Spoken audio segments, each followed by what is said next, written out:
बहू का छोटा कमरा, सास का बड़ा कमरा। आजा बहू, तेरा मेरे घर में बहुत बहुत स्वागत है। चल मैं तुझे तेरा कमरा दिखा कर आती हूँ। कमलेश ऐसे बोलकर अपनी नई बहू को उसके कमरे तक लेकर जाने लगी। कमलेश के बेटे राज की शादी आज ही पूनम नाम की लड़की से हुई थी। पूनम एकदम सुलझी हुई सीधी सादी सी लड़की थी। कमलेश पूनम को उसके कमरे में ले गई जहाँ देख बहू, आज से यही तेरा कमरा है। बस ये मेरा कमरा है? एक ही कमरे में बेडरूम और रसोई दोनों? अरे बहू, कहाँ खो गई? कुछ नहीं माँ जी, कमरा अच्छा है। पूनम की बात सुनकर कमलेश बस मुस्कुराती हुई कमरे से निकल आई। आज की रात तो कुछ इस तरह से बीत गई और अगले दिन अरे बहू, तू उठ गई? चल, अभी तो तेरी पहली रसोई की रस्म होने का समय लगेगा। राज सामान लेने गया हुआ है, तब तक मैं तुझे हमारा घर दिखा देती हूँ। कमलेश ने ऐसे बोलकर अपनी नई नवेली बहू को घर दिखाना शुरू किया। ये देख, ये कमरा मेरा बेडरूम है।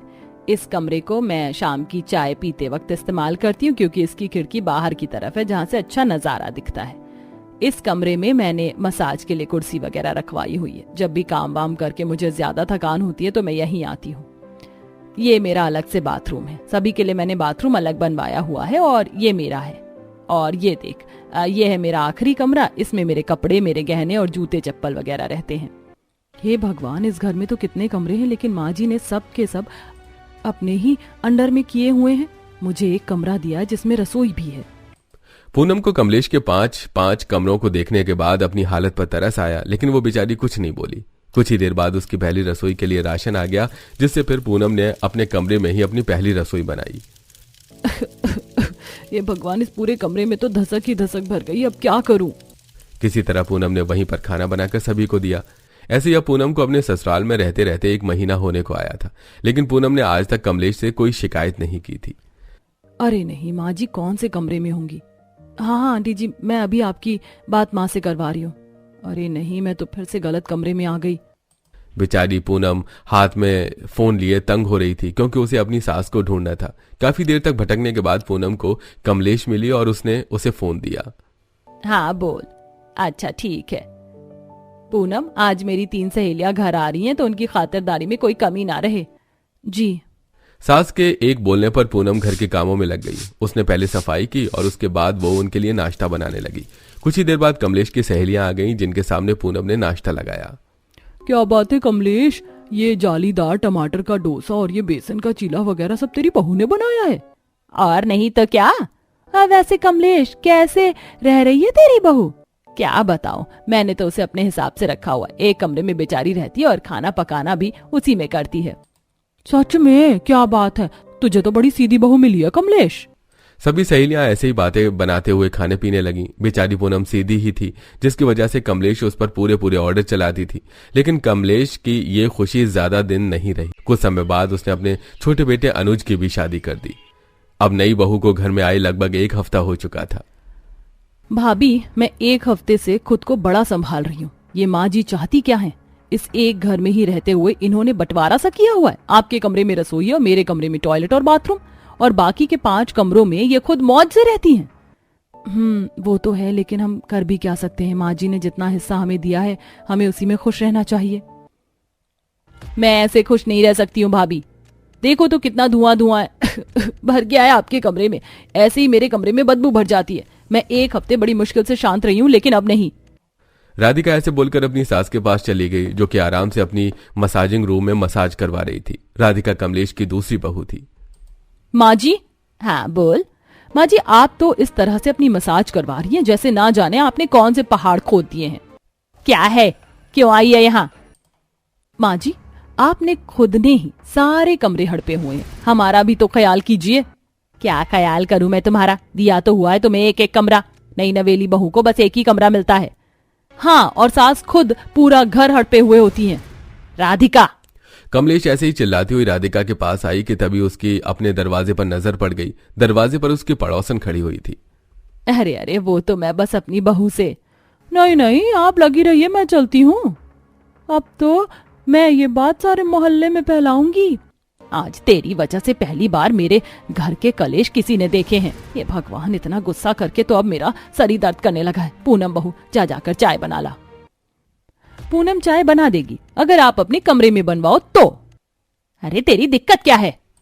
कमलेश अपनी छोटी बहू की हाजिर जवाबी से तंग आ चुकी थी। कमलेश ने किसी तरह आज अपने घर में कलेश होने से रोका, लेकिन ये सब वो कब तक रोक सकती थी।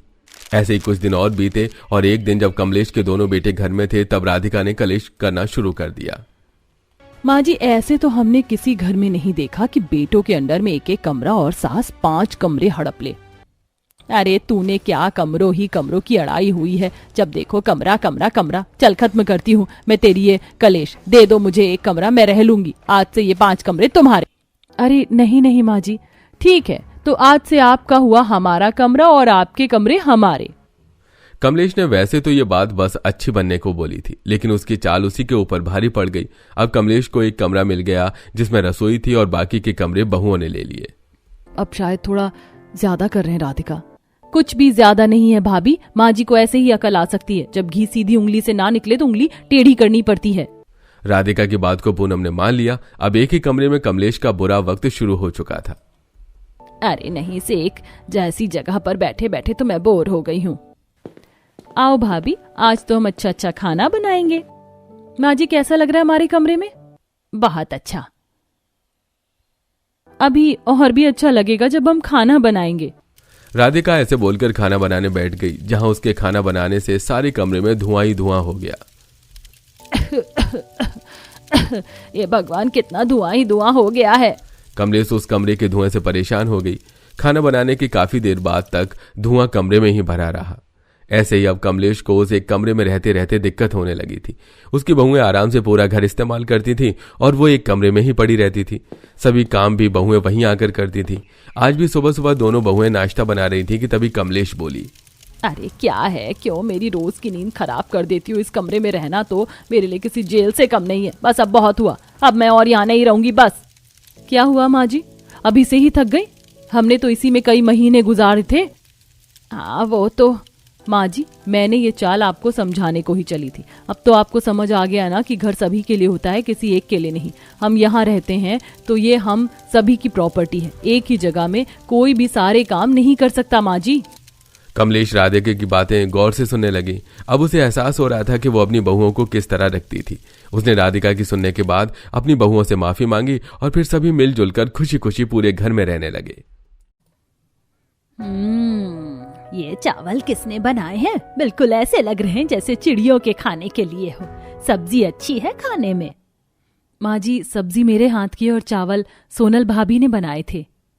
विशाखा की बात सुनकर अच्छा खासा खाना खाती शालिनी ने सब्जी की प्लेट को नीचे रख दिया और चावल ही खाने शुरू कर दिए।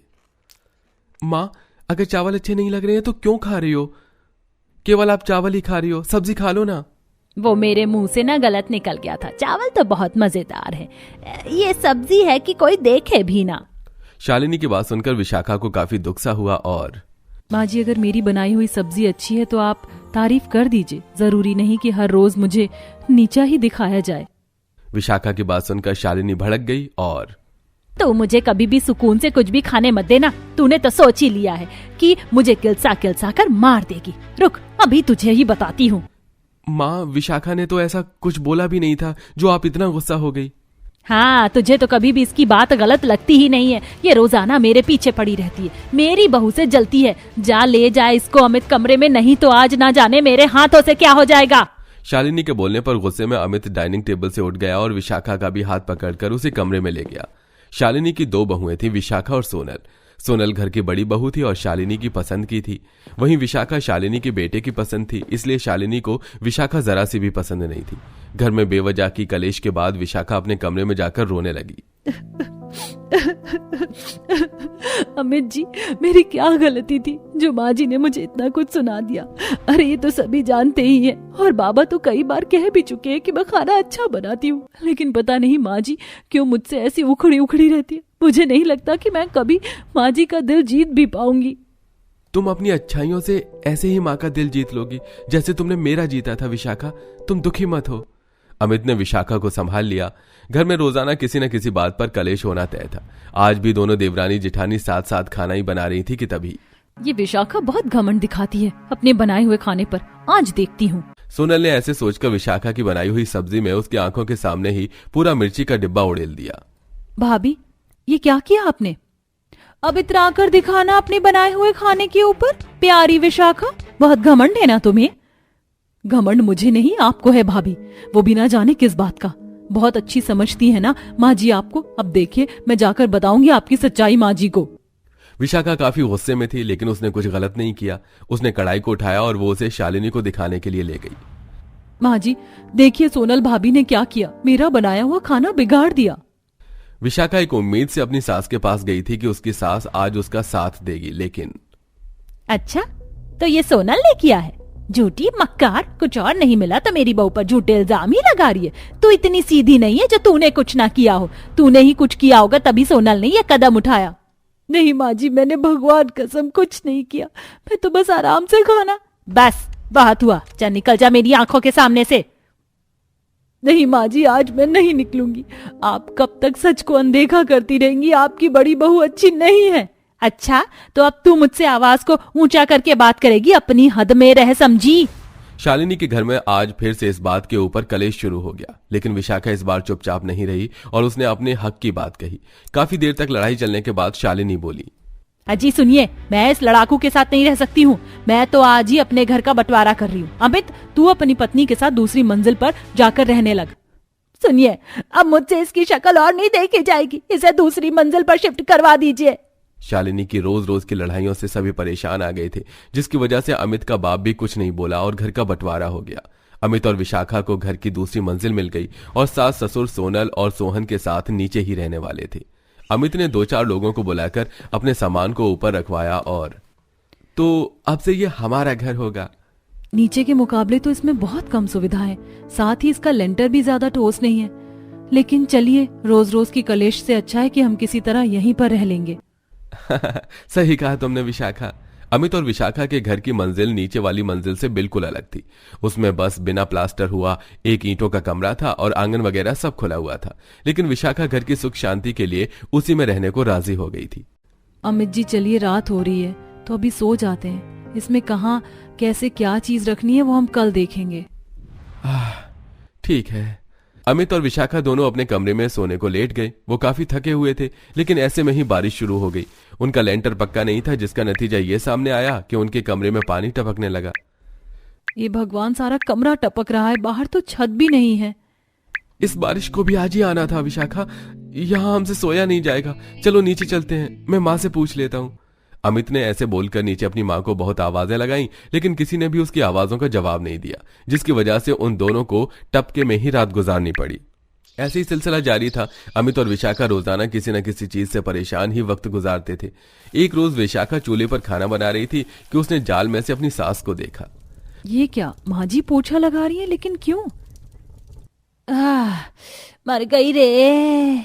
शालिनी को पोछा लगाता देख विशाखा को बुरा लगा, लेकिन उस वक्त वो कुछ नहीं बोली। फिर ऐसे ही विशाखा ने शालिनी को बाकी काम करते हुए भी देखा, जैसे बर्तन धोना और सफाई वगैरह। इस सब के बाद विशाखा नीचे गई। सोनल भाभी, सोनल भाभी कहाँ हो? बोलो, हम तुमसे कोई मतलब नहीं रखते, फिर क्यों आई हो?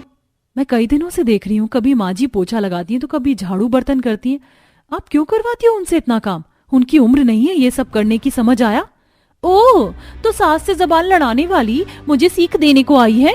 मेरी बात सुनो, माँ जी ये सब अपनी मर्जी से करती हैं, मैं नहीं बोलती उनसे ये सब करने को। क्यों, है ना माँ जी? हाँ हाँ हाँ हाँ हाँ हाँ हाँ। शालिनी बेचारी ने बस हाँ में गर्दन हिला दी, लेकिन उसकी आंखों से लग रहा था कि जैसे वो कुछ कहना चाहती थी। उस वक्त विशाखा वहां से चली गई। ऐसे ही कुछ दिनों के बाद शालिनी विशाखा से सब्जी मंडी में टकराई। वो काफी दुबली हो गई थी। माँ जी आप यहाँ? विशाखा बहू, क्या हुआ माँ जी आपको? आप तो बहुत कमजोर लग रही हो। माँ देखो, आपकी आंखों को मैं पढ़ सकती हूँ, कुछ तो बात है। बहू, बहू मुझे माफ कर दे, मैंने बहुत गलत किया। मैंने हमेशा तुझे सोनल से कम आंका, तुझसे 36 का आंकड़ा रखा, लेकिन अब मुझे समझ आ रहा कि ये बंटवारा मेरी जिंदगी की सबसे बड़ी भूल थी। सोनल मुझसे बहुत काम करवाती है बहू, ना करूँ तो वो मुझे धमकाती है। उनकी ये मजाल कि वो आपको हेकड़ी दिखाए। माँ जी, इसमें भी मेरा ही हाथ है बहू, मेरी ही गलती है। मैंने ही उसे ज्यादा सर चढ़ा लिया, जिसकी वजह से आज वो मेरी ही छाती पर नाच रही है। तुझसे बात करना चाहती थी, लेकिन करने की हिम्मत नहीं थी। तू मुझसे नाराज तो नहीं है ना मेरी बहू? बिल्कुल भी नहीं माँ। तो फिर तू चल मेरे साथ। शालिनी ऐसे बोलकर अपने साथ विशाखा को घर ले आई। विशाखा को शालिनी के साथ आता देख सोनल बोली, ओ हेलो, कहाँ घुसी चली आ रही हो? माँ जी, इसे कहाँ ला रही हो? अब मेरी आंखें खुल गई हैं बहू कि कौन मेरा अपना है और कौन पराया। और अब से विशाखा भी हम सभी के साथ ही रहेगी। जिसको दिक्कत है वो जा सकता है। शालिनी की बात सुनकर सोनल का मुंह बस बंद हो गया था। अब उसे समझ आ गया था कि उसकी दाल अब नहीं गलने वाली थी, इसीलिए वो कुछ नहीं बोली और विशाखा ऊपर से वापस नीचे आ गई। अब घर का बंटवारा खत्म हो चुका था और अब सभी मिलजुल कर खुशी खुशी रहते थे।